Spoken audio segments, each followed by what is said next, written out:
In a world where precision meets prejudice, Sophia stood alone as the sniper queen. They laughed at her dreams, dismissed her skills, and never believed a woman could excel in a man's domain. But when bullets fly at 3,000 meters, gender means nothing. Only talent speaks. One legendary Barrett shot would silence all doubters and change the course of her life forever. Before we begin, make sure to subscribe to the channel and comment where you're watching from. John Smith wiped the sweat from his brow as the merciless Texas sun beat down on Fort Benning's shooting range. The heat waves danced across the parched ground, distorting the distant targets that stood like silent sentinels against the horizon. He watched as Sarah Johnson, the smallest recruit in the elite sniper training program, adjusted her position quietly on the firing line. At 5'4", she was dwarfed by both her male counterparts and the Barrett M82 rifle she carefully positioned against her shoulder. "Look at the princess trying to play soldier," Robert Davis sneered from behind, his voice carrying just far enough for Sarah to hear. The clustered men around him erupted in poorly concealed laughter.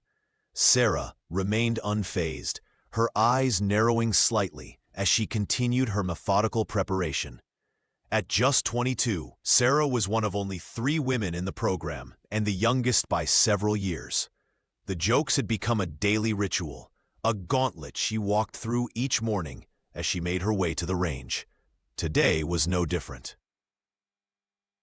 She adjusted her stance, feeling the weight of the weapon against her small frame, remembering her grandfather's lessons from back in Montana. It's not about strength. It's about becoming one with the rifle. John observed her technique with professional interest. Unlike the others, he saw something in her precision, a natural talent that transcended physical stature. The way she aligned her body, controlled her breathing, and focused her gaze spoke of hours of dedicated practice. $10 says Barbie can't hit the 500-meter target, someone whispered loudly enough for everyone to hear. More chuckles followed, but Sarah's concentration never wavered.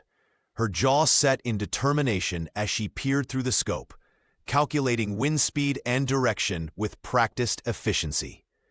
Sergeant Michael Brown paced behind the line of recruits, his weathered face revealing nothing as he paused briefly behind Sarah. His presence silenced the murmurs temporarily. The gruff instructor had seen countless recruits come and go, many with more imposing physiques than Sarah Johnson, but few with her level of focus. Sarah inhaled deeply, her finger hovering near the trigger. The distant target was her only reality now. The mockery, the doubt, the heat all faded away. Her focus was fixed on the distant target, not their words. In this moment, it was just her, the rifle, and the shot that would either validate or condemn her in the eyes of her peers. The men waited, their smirks already forming in anticipation of her failure. But Sarah's expression remained unchanged, a portrait of concentration that would soon either crumble or become the first brushstroke of her legend. Sarah Johnson had endured far worse during her 6 grueling months at Fort Benning. The mockery had become a constant background noise, like the crack of rifles on the range. Barbie with a Barrett was their favorite nickname, a jab that followed her through the mess hall, during drills, and especially on the firing line. The men couldn't fathom how someone barely 5'4" could effectively handle the massive M82 rifle she had chosen as her primary weapon. "That thing weighs almost 30 pounds, one recruit had commented during their first week. "It'll knock you flat on your back, princess." But Sarah had proven them wrong day after day, absorbing the punishing recoil with a technique she'd developed through countless hours of practice. Her small frame belied the core strength she'd built growing up in Montana, where shooting wasn't just recreation, it was tradition. The Barrett felt natural in her hands, despite its intimidating size. While other female recruits opted for lighter weapons, she insisted on mastering what many considered the pinnacle of long-range shooting. Her stubbornness only fueled the ridicule, but it also kept her focused when others might have quit. Sergeant Michael Brown's heavy boots crunched across the gravel as he approached her position. His shadow fell across her rifle as she made final adjustments to her scope. The other recruits fell silent, anticipating the confrontation. "Johnson, you're up for the 800-meter qualification," the sergeant announced, his gruff voice echoing in the suddenly tense air. He crossed his arms over his broad chest, eyes narrowing beneath his cap. "Think you can handle it without crying this time?" The reminder stung like a physical blow. 2 weeks earlier, after missing a crucial shot during team qualifications, she had fought back tears that threatened to spill over. One had escaped despite her best efforts, trailing down her cheek before she could wipe it away. Robert Davis had noticed immediately, pointing and announcing it to everyone within earshot. The memory of their laughter still burned. "No tears today, Sergeant," Sarah replied, keeping her voice steady as she chambered around. The familiar weight of the Barrett against her shoulder was reassuring, like an old friend. "We'll see about that," Brown said, but there was something in his tone. Not quite encouragement, but not the usual derision either. Perhaps he had noticed her scores improving, or maybe he was simply tired of the constant harassment directed her way. Sarah took a deep breath, focusing on the distant target wavering in the heat mirage. She had something to prove, not just to Sergeant Brown or the snickering recruits behind her, but to herself. This shot would be perfect. It had to be. The mockery had intensified since Sarah Johnson's tearful moment. Every morning in the barracks, she'd find crude drawings of a doll holding a rifle. The name Barbie Sniper was scrawled across her locker in marker that wouldn't completely wash away. Sarah steadied her trembling hands, drawing deep breaths as she prepared for today's qualification. Her mind drifted back to the rolling hills of Montana, where she'd grown up under the big sky. Her grandfather, a decorated Korean War veteran with piercing blue eyes that missed nothing, had placed a hunting rifle in her hands when she was just 11. "Shooting isn't about muscle," he'd told her, adjusting her small shoulders. "It's about patience, about becoming so still that your heartbeat slows to match the Earth's rotation." While he never spoke much about his war experiences, he'd passed down something more valuable than war stories: discipline and focus. The young girl had absorbed every lesson. While her classmates spent weekends at the mall or preparing for school dances, Sarah would be at the family's makeshift range, perfecting her technique. By 16, she could hit targets that even local hunters couldn't manage. The old-timers at the county shooting competitions would fall silent when she stepped up, her accuracy becoming something of a local legend. "That Johnson girl shoots like she's got eagle eyes," they'd whisper. Her grandfather would stand quietly behind her, a slight smile the only indication of his pride. But here at Fort Benning, none of that history mattered. Her past achievements might as well have been fairy tales.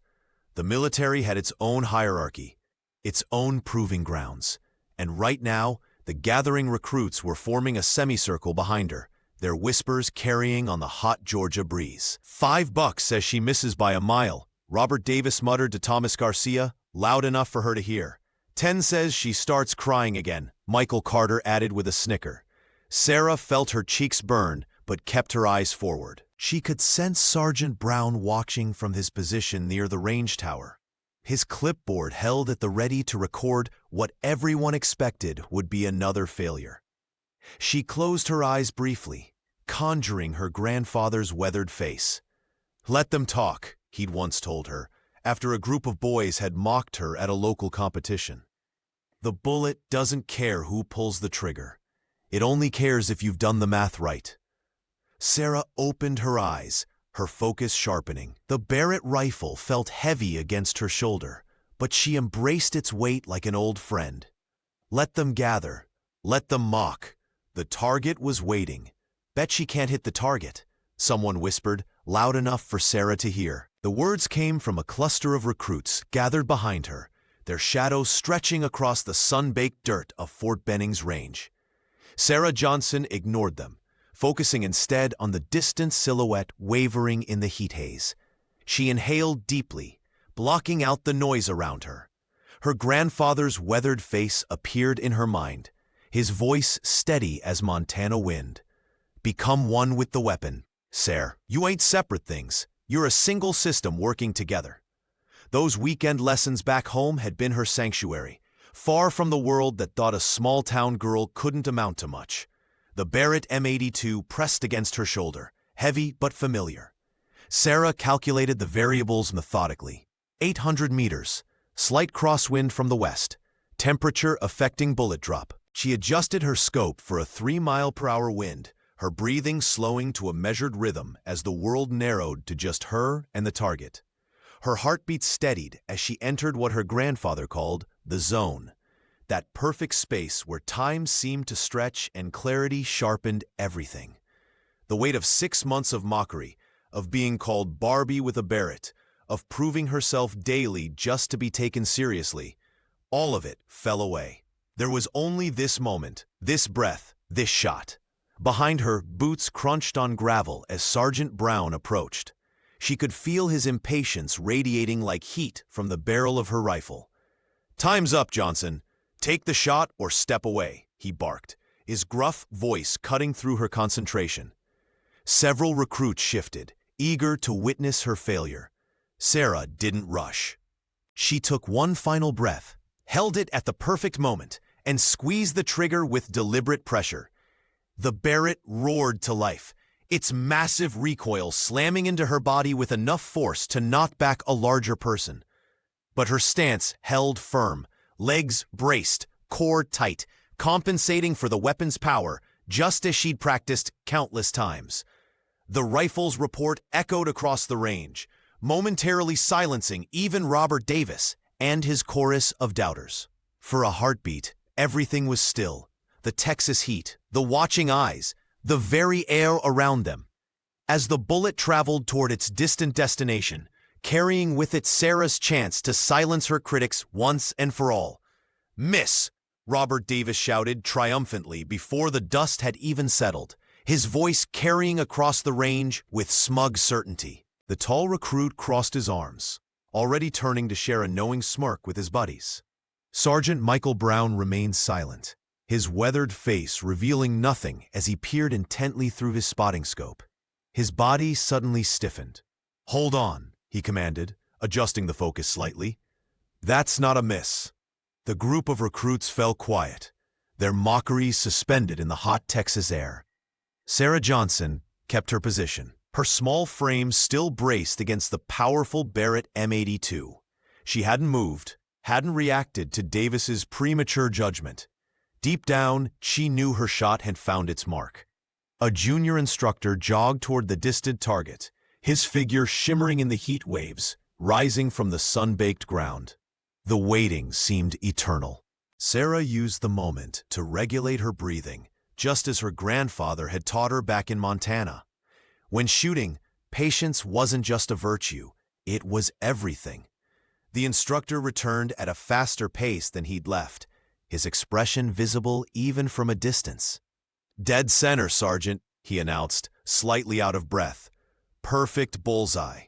I've never seen a shot that clean from a recruit at this distance." The laughter that had filled the range just moments before died instantly. A heavy silence fell over the group as the reality of Sarah's achievement sank in. "Let me see that," one recruit muttered, pushing forward to verify the impossible. Others followed, their disbelief evident in their hurried movements. Sarah remained calm, methodically ejecting the spent cartridge from her rifle. The hot brass made a satisfying ping as it hit the ground. She allowed herself only the slightest hint of a smile, not for them to see, but for herself. Robert Davis stood frozen, his earlier confidence visibly deflating. He glanced at Sarah with newfound uncertainty in his eyes. Sergeant Brown turned away from his scope, his gaze finding Sarah. For the briefest moment, something that might have been approval flickered across his face. "Clean your station, Johnson," he ordered gruffly, but the usual edge in his voice had softened slightly. As the other recruits crowded around the returning instructor to hear details of her impossible shot, Sarah methodically began breaking down her weapon. The Barrett, once feeling so oversized in her hands, now seemed perfectly balanced, an extension of herself rather than an obstacle to overcome. This single bullet had changed something fundamental on the range today. Sarah knew it wasn't the end of her struggle for acceptance, but perhaps it was the beginning of something else: respect. Beginner's luck, Robert Davis muttered under his breath, but the confidence that had colored his voice all morning had noticeably faded. His eyes narrowed as he studied the target through his own scope, searching for any evidence that might diminish Sarah Johnson's perfect shot. Sarah maintained her composure, her expression betraying nothing as she methodically checked her Barrett. Her grandfather's words echoed in her mind. "Let your shots do the talking, little one. Bullets speak louder than words ever could." She'd lived by that philosophy since she was 12, standing on an apple crate at her family's Montana property, learning to handle her first rifle. Around her, the atmosphere at Fort Benning's shooting range had subtly shifted. The laughter had died down, replaced by uncertain glances and hushed whispers. A few recruits still smirked, but doubt had crept into their expressions. Sergeant Michael Brown approached, his boots kicking up dust as he walked. His weathered face remained impassive, but something in his eyes had changed. "Not bad, Johnson," he said, his gruff voice carrying across the range. "But anyone can get lucky once. Let's see if you can do it again at 1,000 meters." The challenge hung in the air. 1,000 meters was a significant jump in difficulty, where wind variables, humidity, and even the curvature of the earth became critical factors. Many experienced marksmen struggled at that distance.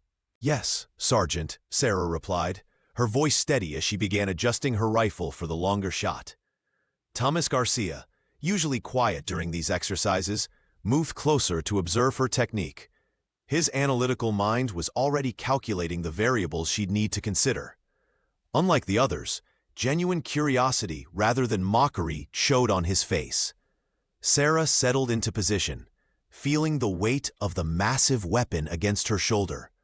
She took her time, methodically working through her mental checklist. The jeers had faded now, replaced by an expectant silence. Even Davis had fallen quiet, watching with reluctant interest. She drew a slow breath, feeling the Texas heat press against her skin as she peered through the scope. The target wavered in the distance, a tiny speck that seemed impossible to hit. But Sarah had always seen things differently. Distances collapsed in her mind, trajectories became visible paths. "Whenever you're ready, Johnson," Sergeant Brown said, his tone neutral but attentive. Sarah knew that one perfect shot might be dismissed, but two would demand acknowledgement. Respect in this world wasn't given freely.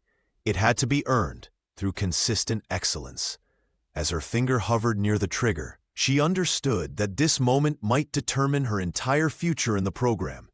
The Barrett felt alive in her hands, no longer just metal and mechanics, but an extension of her will. She would need more than luck this time. She would need everything her grandfather had taught her about patience, precision, and the quiet confidence that came from absolute focus.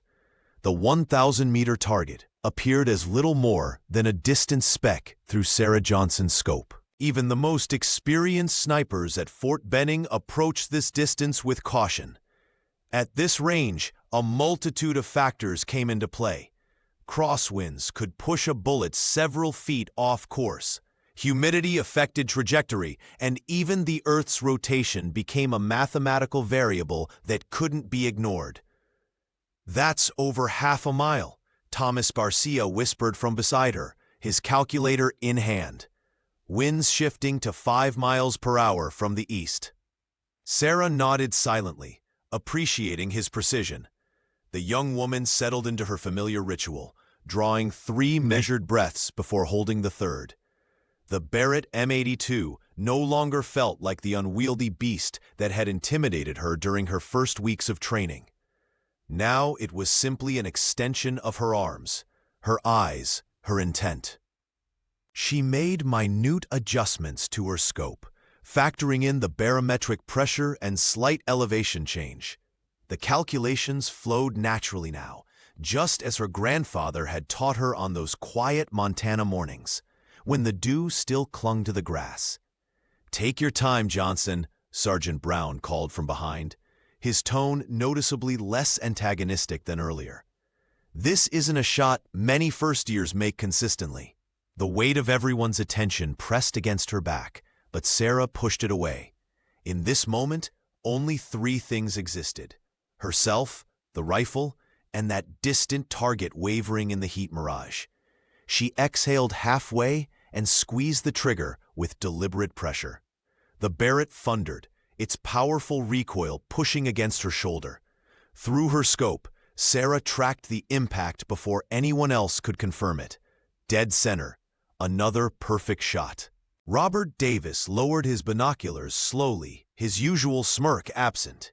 Several recruits exchanged glances, their expressions a mixture of disbelief and reluctant admiration.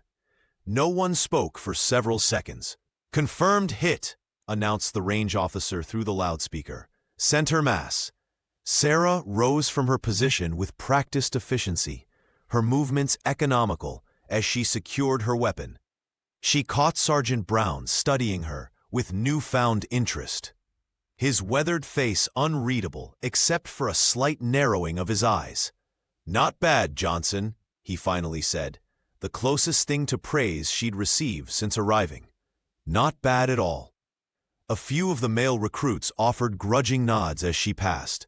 No jokes, no dismissive comments about luck or flukes, just silence.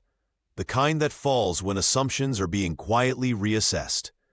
Thomas approached her as she packed her gear. "That was something else," he said quietly. "Two perfect shots at extreme distances. Nobody's done that in the first assessment since I've been here." Sarah allowed herself a small smile. "One shot makes a statement," she replied. "Two shots start a conversation." Sarah Johnson methodically packed her Barrett M82, her hands moving with practiced precision as the last rays of the Texas sun cast long shadows across Fort Benning's range. The weight of the rifle felt reassuring against her small frame, a paradox that hadn't escaped the notice of her fellow recruits. As she secured the case, fragments of hushed conversations drifted toward her. "Maybe we were wrong about her," a voice whispered from the cluster of men gathering their equipment nearby. "Two lucky shots don't make a sniper," Robert Davis replied, though his usual confidence sounded hollow. The tall recruit avoided eye contact with Sarah as he shouldered his pack. She pretended not to hear, but a small smile played at the corner of her lips. The perfect shots at 800 and 1,000 meters had silenced the loudest mockery, at least temporarily. Sarah knew better than to expect instant respect. Her grandfather had taught her that in the military, respect wasn't given freely, it was earned through consistent excellence. Thomas Garcia approached, his calculator still in hand from spotting for another recruit. "Those were impressive shots," he said quietly, his analytical mind clearly still processing what he'd witnessed.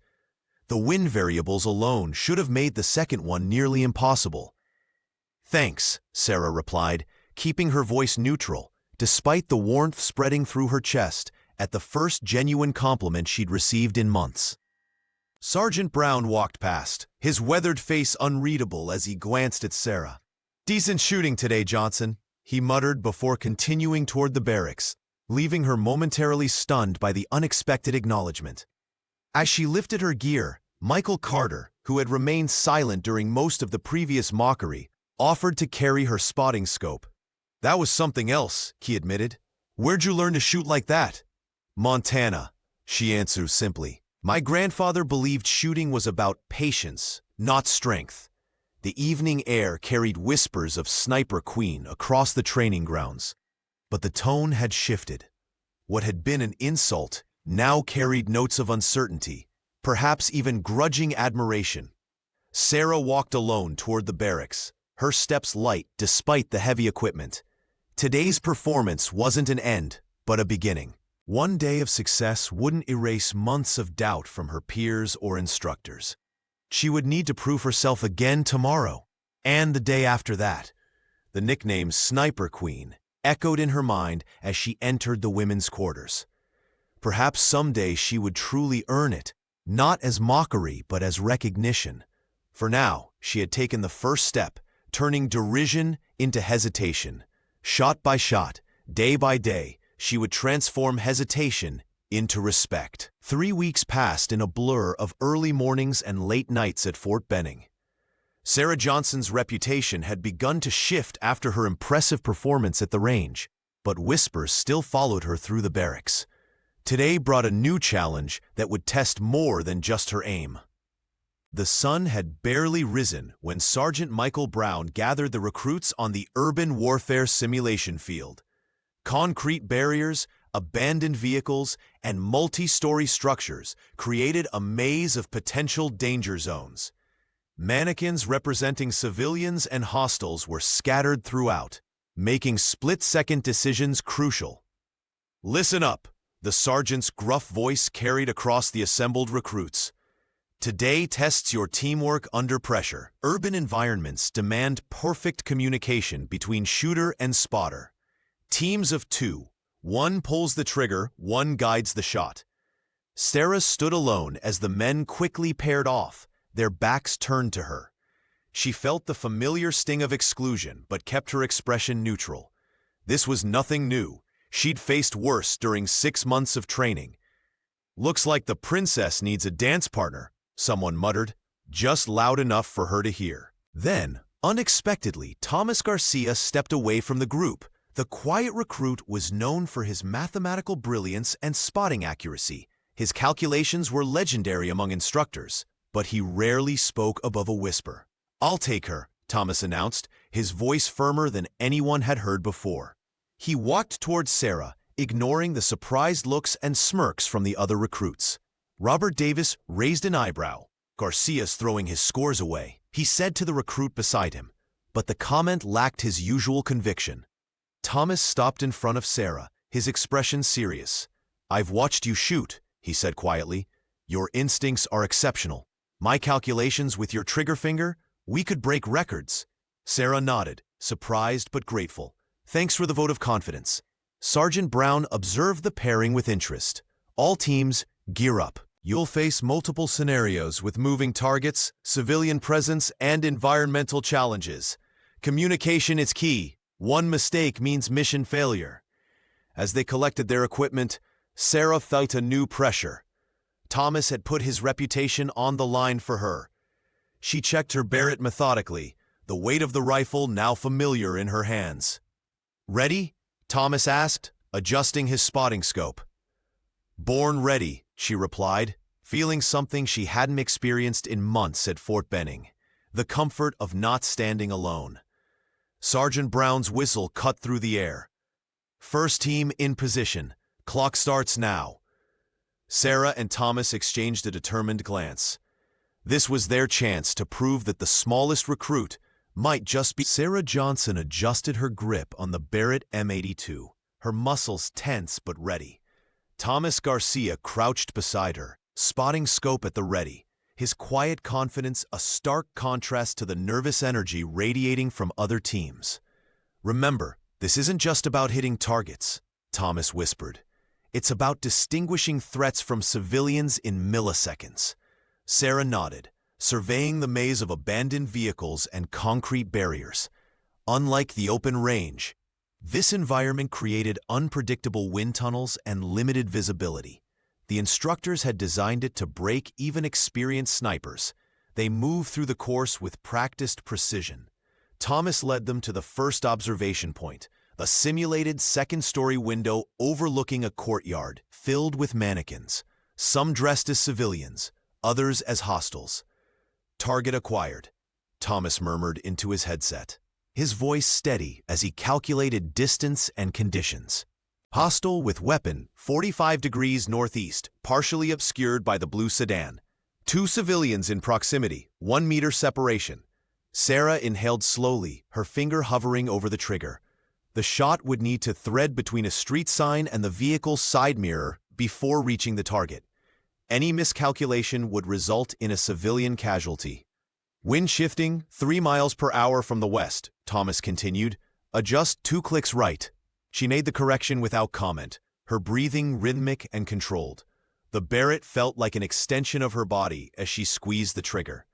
The rifle kicked against her shoulder, but Sarah remained perfectly positioned. Through her scope, she watched as the round traveled precisely where intended, shattering the hostile mannequin's head while leaving the civilians untouched. Clean shot, Thomas confirmed, already scanning for the next target. In the observation room, Sergeant Michael Brown leaned forward, eyebrows raised. "Did you see that trajectory?" he asked the other instructors.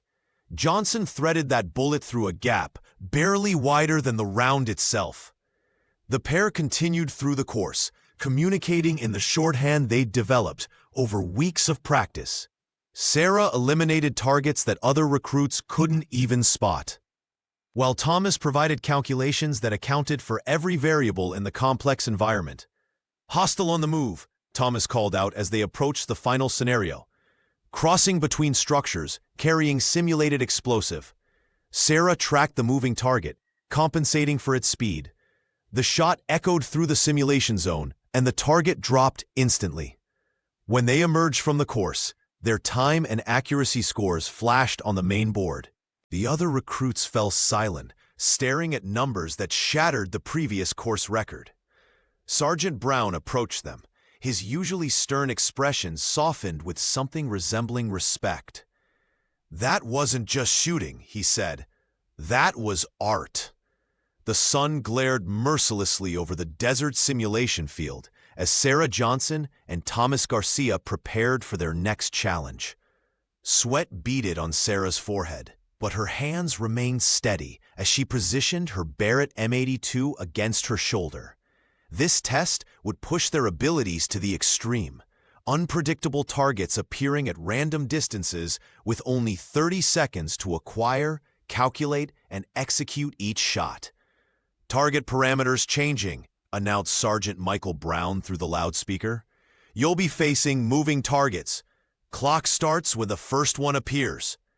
Thomas adjusted his spotting scope, his fingers moving with practiced precision. The quiet arithmetic whiz had become Sarah's most trusted ally in the program. Their partnership, once the subject of snickering from other recruits, was now studied with careful attention. "Ready?" Thomas whispered. Sarah nodded, her breathing controlled and even. The simulation began with a mechanical whir as targets emerged from hidden compartments across the desert landscape. "Hostile vehicle, 600 meters, closing fast," Thomas called out, his voice calm but urgent. Wind shifting 3 miles per hour from the east, Sarah tracked the moving vehicle through her scope. Unlike stationary targets, this required calculating not just wind and distance, but the target's velocity and trajectory. The timer on their shared display showed 20 seconds remaining. "Speed approximately 40 miles per hour," Thomas added, adjusting for Coriolis effect. Sarah made rapid mental calculations. The broad silhouette of the vehicle would be an easy hit, but that wasn't the point of the exercise. She shifted her aim slightly, focusing on the smaller figure in the driver's position. A shot that would effectively neutralize the threat, rather than just damage the vehicle. 15 seconds. 10 seconds. The vehicle swerved, following a programmed evasive pattern. Sarah adjusted, tracking the movement, waiting for the perfect moment when the variables aligned. With just 5 seconds remaining, she exhaled slowly and squeezed the trigger.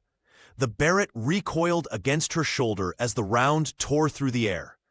Through her scope, Sarah watched as the bullet struck precisely where the driver's head would be, causing the simulation target to collapse.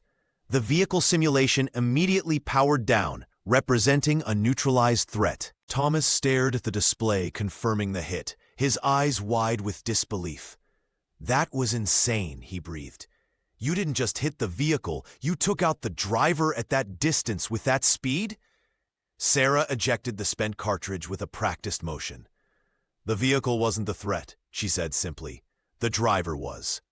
From the observation post, Robert Davis watched with newfound respect.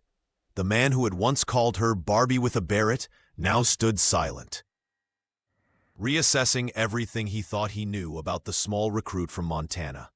The scoreboard flashed with the final results, causing a ripple of disbelief through the assembled recruits. Sarah Johnson and Thomas Garcia had achieved a perfect score in every simulation scenario, breaking records that had stood for over a decade at Fort Benning. Senior instructors exchanged glances of astonishment as Sergeant Michael Brown announced the results with uncharacteristic enthusiasm. Johnson and Garcia, 98% accuracy across all scenarios. New program record, the sergeant declared, his gruff voice carrying a hint of pride. The pair stood at attention, Sarah's small frame nearly lost among the taller recruits, yet somehow commanding more presence than anyone else on the field. Robert Davis, who had been their most vocal critic, stared at the scoreboard in stunned silence. Just weeks ago, he'd been leading the chorus of mockery against Barbie with a Barrett. Now, the evidence of her skill was undeniable. Back at the barracks, the atmosphere had transformed completely. Sarah entered to find recruits who had previously ignored her, now nodding respectfully as she passed. A few even approached with questions about her shooting technique. "How did you manage that moving target at 600 meters?" asked one recruit who had struggled with the same scenario. "It's about anticipating movement, not just tracking it," Sarah explained, demonstrating with her hands. "You have to feel where the target will be when your bullet arrives." Later that evening, as she cleaned her Barrett with methodical precision, Thomas sat down beside her on the bench outside the barracks. The spotter's quiet demeanor had always been a comfort during their training sessions. "You know what makes you different?" he asked, his voice low enough that only she could hear. "Most shooters just aim at targets. You don't just shoot, you shoot with purpose. That's rare." Sarah smiled, remembering her grandfather's lessons in the Montana wilderness. "My grandpa always said, a bullet should have a reason for every inch it travels." The night air carried distant laughter from other recruits, but for once, Sarah wasn't the subject of their jokes. Michael Carter, passing by with his communications gear, gave her a thumbs up. "Word is Sergeant Brown's recommending you both for advanced tactical training," he mentioned casually. Never seen him this impressed. Sarah continued methodically cleaning her rifle, but inside, a warm sense of vindication spread through her chest. She hadn't come here seeking approval. She'd come to be the best. Yet somehow, proving herself had silenced the mockery and earned something more valuable than praise: respect. Thomas watched her work, adding quietly, "They're calling you the Sniper Queen now, but not as a joke anymore." Sarah Johnson sat on her bunk, the familiar weight of the day's training finally easing from her shoulders. For the first time since arriving at Fort Benning, she felt something different in the air of the barracks: respect. The sideways glances that had once carried mockery now held curiosity, even admiration. A warmth spread to her chest that had nothing to do with the Georgia heat. "Nice shooting today," called a voice from across the room. It wasn't Thomas or any of her usual supporters, but one of the recruits who had laughed the loudest when she'd first struggled with the Barrett's recoil. Sarah nodded her thanks, still unaccustomed to praise. She ran her fingers over the calluses forming on her hands, badges of honor earned through thousands of repetitions. As the lights dimmed for the night, she pulled out the worn photo of her grandfather that she kept tucked in her footlocker. His weathered face smiled back at her, the Montana mountains rising behind him. "You were right, Grandpa," she whispered. "Patience over power, every time." She remembered his lessons on their property back home, how he'd taught her to account for wind by watching grass blades, to time her breathing with her heartbeat, to become invisible to her target. Those lessons, once shared over hot chocolate in the pre-dawn chill, were now carrying her towards something she'd barely dared to dream. As sleep claimed her, Sarah's mind drifted to the shooting range, to the perfect stillness she found behind the scope. In that space, there were no doubts, no mockery, just clarity. Meanwhile, in the instructor's office, Sergeant Brown hunched over his desk. The glow of a single lamp illuminating the performance reports spread before him. His pen tapped thoughtfully against the table as he reviewed the day's scores. The sergeant's brow furrowed as he compared Johnson's results against historical records. "Unprecedented," he muttered, circling her numbers in red. Her accuracy at extended range exceeded veterans with years of field experience. Her target acquisition speed had improved 30% in just weeks. Most surprising was her tactical assessment. She didn't just hit targets, she prioritized threats with an instinct few possessed naturally. Brown pulled a special form from his drawer, one he rarely used. His pen scratched decisively across the paper. "Recommend recruit Johnson for advanced tactical sniper training." He paused, then added, "potential instructor material." He signed with a flourish, knowing this recommendation would raise eyebrows at command. But the numbers didn't lie, and neither did his 30 years of experience. The small woman from Montana wasn't just good, she was exceptional. And the military needed exceptional.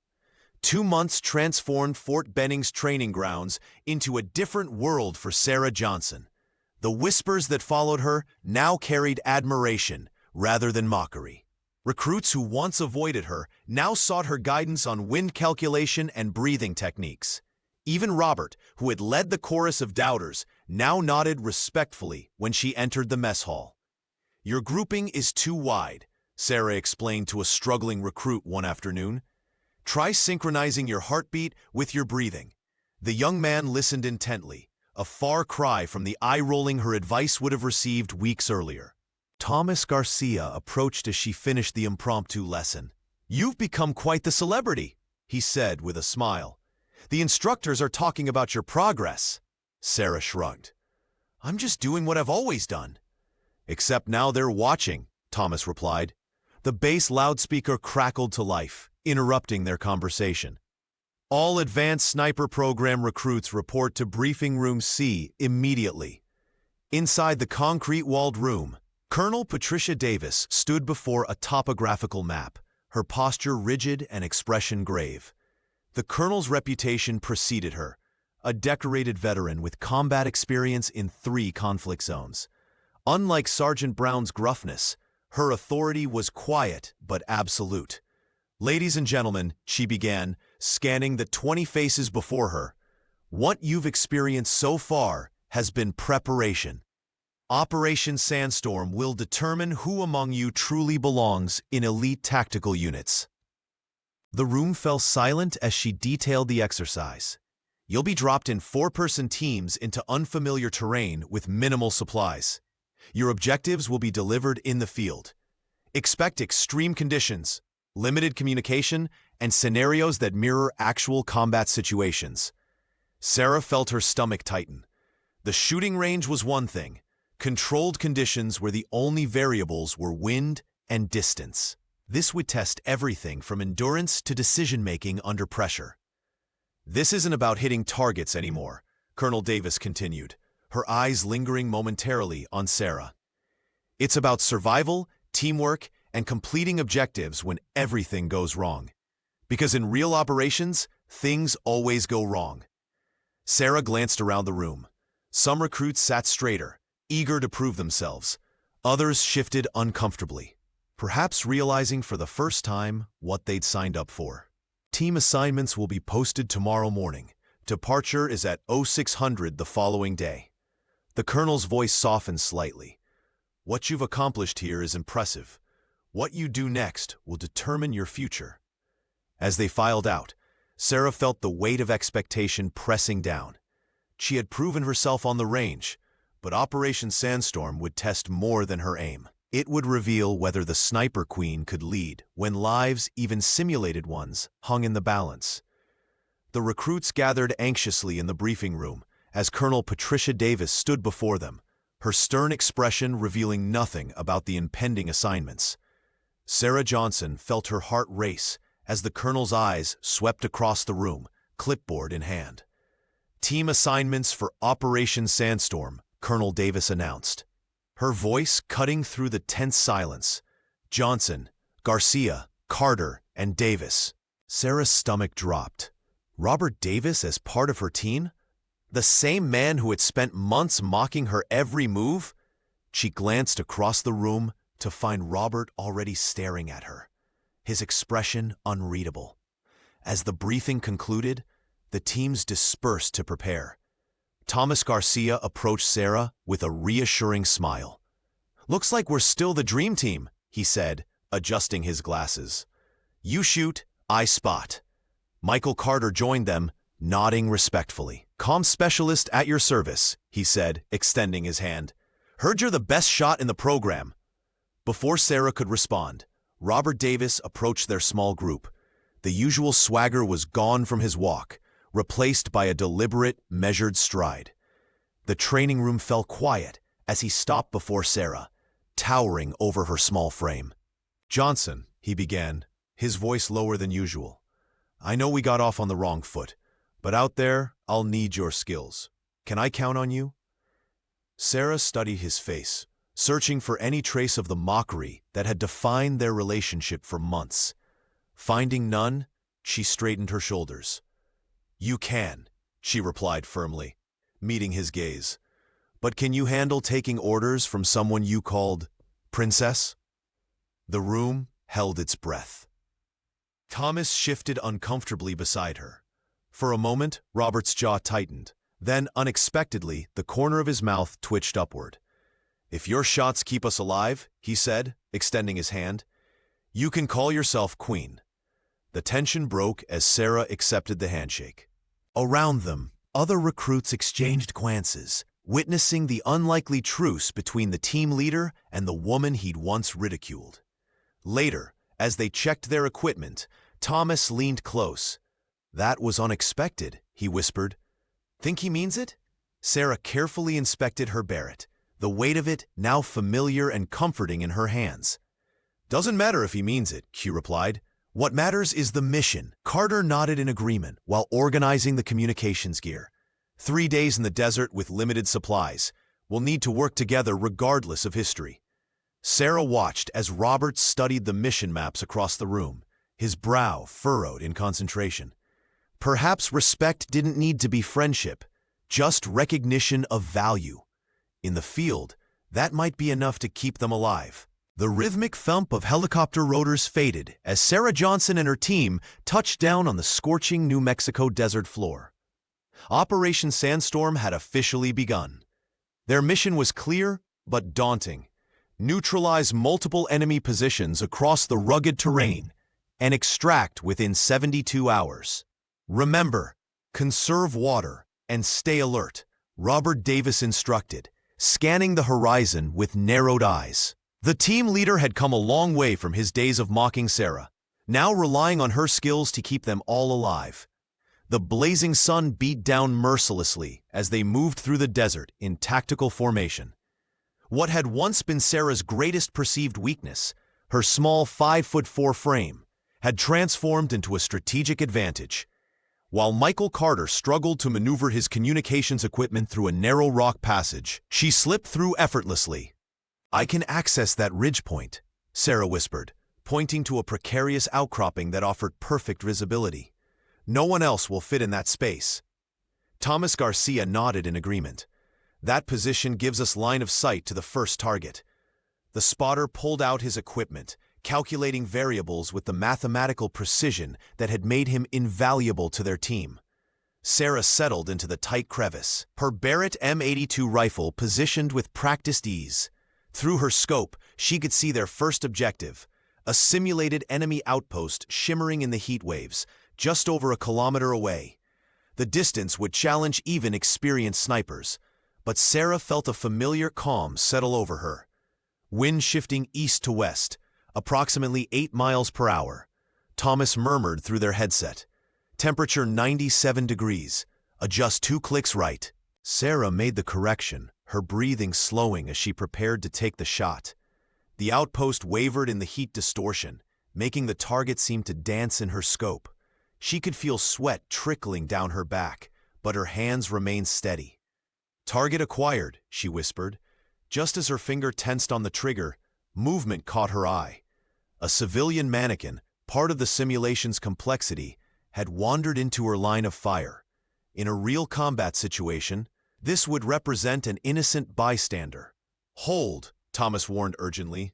"Civilian in the kill zone." Sarah's finger eased off the trigger immediately. This was exactly the kind of complication that separated good snipers from great ones. Patience under pressure, the discipline to wait for the perfect moment. "Maintain position," Robert's voice came through the headset. "We've got time." Sarah remained perfectly still, the rifle an extension of her body, just as her grandfather had taught her all those years ago in Montana. The civilian obstacle was no accident. It was a deliberate test of their judgment and restraint, one that the Sniper Queen was determined to pass. "Hold fire," Robert Davis commanded, his voice tense but controlled. Sarah Johnson's finger hovered over the trigger as the civilian mannequin wandered directly into her line of sight. The team froze, their breathing shallow in the scorching New Mexico heat. 20 minutes crawled by like an eternity. Sarah remained perfectly still, her small frame melded to the rocky ground as sweat trickled down her temples. Thomas Garcia, her spotter, maintained his focus through the scope, whispering wind calculations that shifted with each passing minute. "Civilian clear," Thomas finally murmured. Wind shifted 3 degrees east, 5 miles per hour. Sarah made the mental adjustments instantly. She exhaled slowly, found her rhythm, and squeezed the trigger. The Barrett roared, its recoil absorbed by her practiced stance. Through the haze of dust and heat shimmer, the target dropped with surgical precision. "Confirmed hit," Thomas announced, unable to hide the admiration in his voice. The team moved methodically across the terrain as the sun climbed higher. At each position, Sarah eliminated threats with increasing difficulty. A target partially hidden behind a rock formation fell to a shot that ricocheted precisely where she intended. Another, distorted by brutal heat waves rising from the desert floor, required her to adjust for temperature fluctuations that Thomas calculated in seconds. "I've never seen shooting like this," Michael Carter whispered to Davis as Sarah neutralized her 6th target of the day. "It's like she can see things we can't." Davis nodded, his earlier skepticism completely evaporated. "That's why they call her the Sniper Queen," he responded, no trace of mockery in his voice. By sunset, they had reached their designated safe point, a rocky outcrop, providing natural cover and a commanding view of the surrounding terrain. As the team set up their sparse camp, Sarah methodically cleaned her weapon, treating the rifle with the same care and respect her grandfather had taught her back in Montana. Carter established communications with headquarters, his face breaking into a satisfied smile as he completed his report. "All targets neutralized, 0 civilian casualties," he announced to the team. "Command is impressed." The radio crackled, and Colonel Patricia Davis's authoritative voice came through clearly. "Your performance exceeds all expectations. Tomorrow will be harder." Sarah exchanged glances with Thomas, both knowing that harder meant pushing beyond what anyone thought possible. But after today's successes, the team's energy had transformed. Where once there had been doubt and mockery, now there was confidence and unity. As darkness enveloped the desert, Sarah took first watch, her Barrett beside her, ready for whatever challenges tomorrow would bring. The New Mexico night sky blazed with countless stars, a brilliant canopy above the rocky outcrop where Sarah Johnson's team had made camp. The temperature had plummeted after sunset, a stark contrast to the day's scorching heat. Sarah sat vigilant during her watch, her Barrett M82 rifle resting beside her as she scanned the darkness through night vision equipment. Robert Davis approached, his footsteps deliberately heavy to announce his presence. He settled beside her on the rocky ledge, his silhouette outlined against the starlit horizon. "Can't sleep?" Sarah asked, not taking her eyes off the terrain below. "Too much adrenaline still," he replied. then fell silent for several moments. "I owe you an apology, Johnson, not just for the jokes, but for not seeing your skill.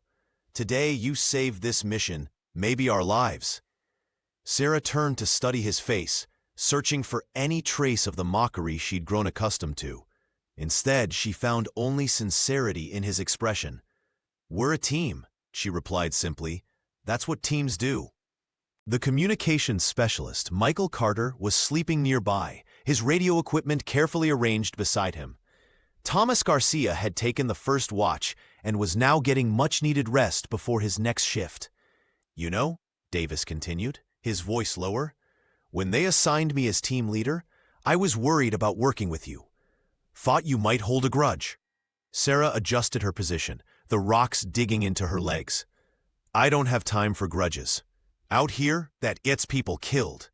Davis nodded, a newfound respect evident in his demeanor. "The way you handled both shots today, I've never seen anything like it.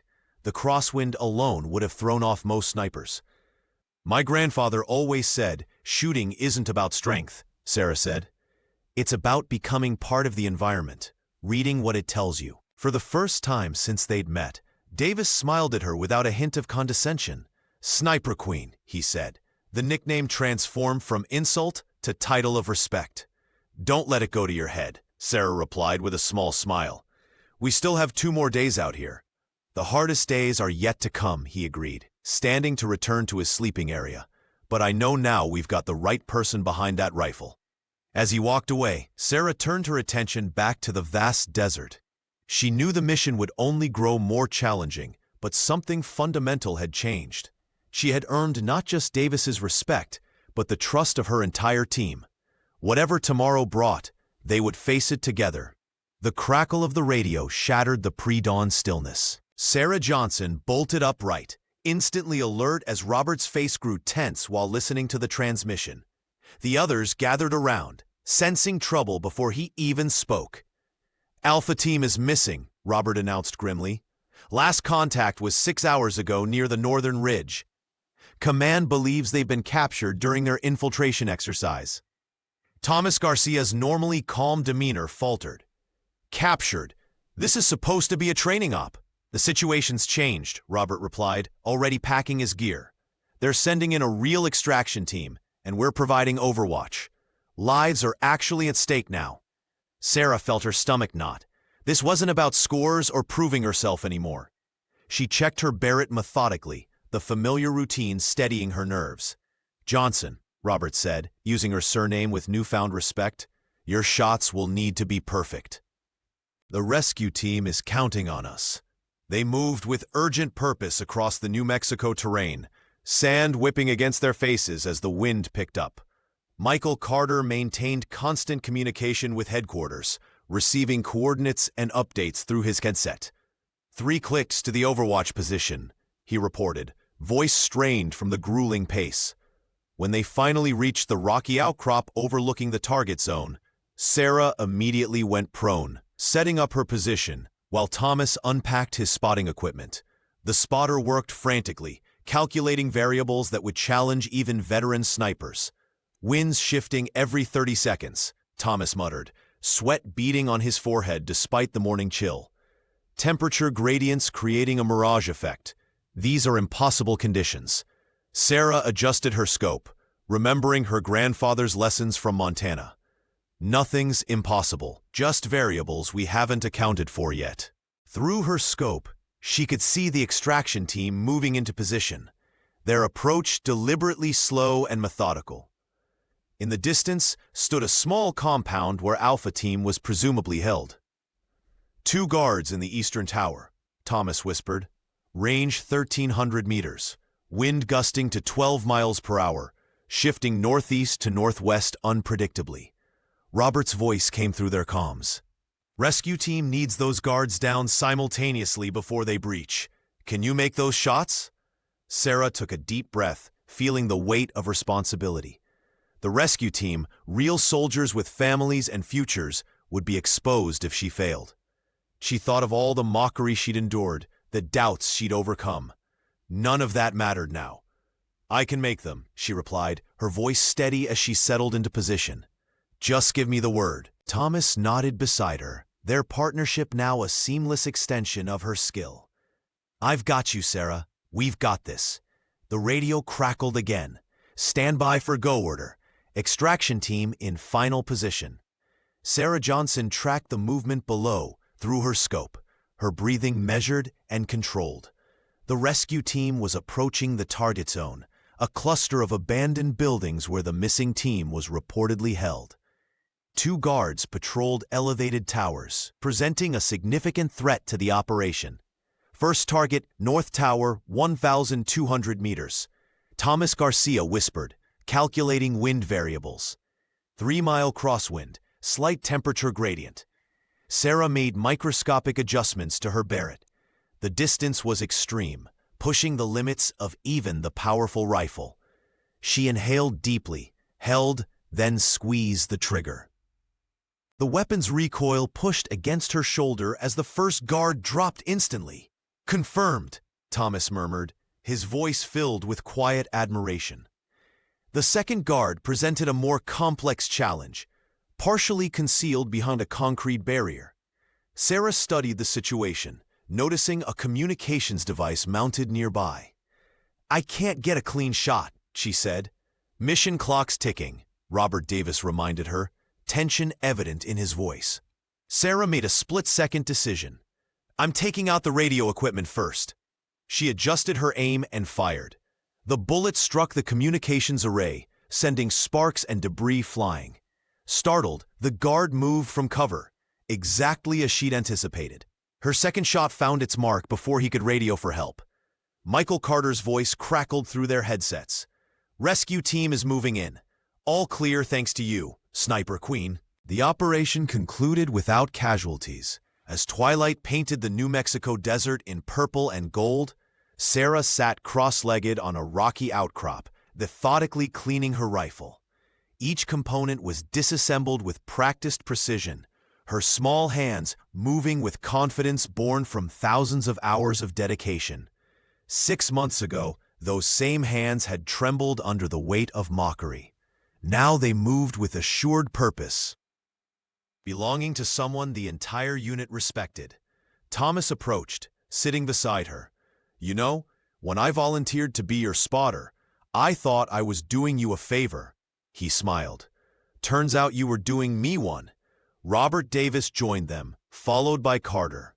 The team formed a circle around Sarah, their shadows long in the setting sun. I've seen a lot of snipers, Davis said, his earlier arrogance replaced by genuine respect. Never anyone who could make the shots you made today. Sarah looked up at her team. Men who had once laughed at her, now looking to her with admiration. The nickname Sniper Queen had transformed from an insult to a title of honor. She reassembled her Barrett with a final click. My grandfather always said, it's not about strength, it's about patience, calculation, and knowing exactly who you are. Sarah stood, her small frame silhouetted against the darkening sky, the legend of the Sniper Queen firmly established with every impossible shot.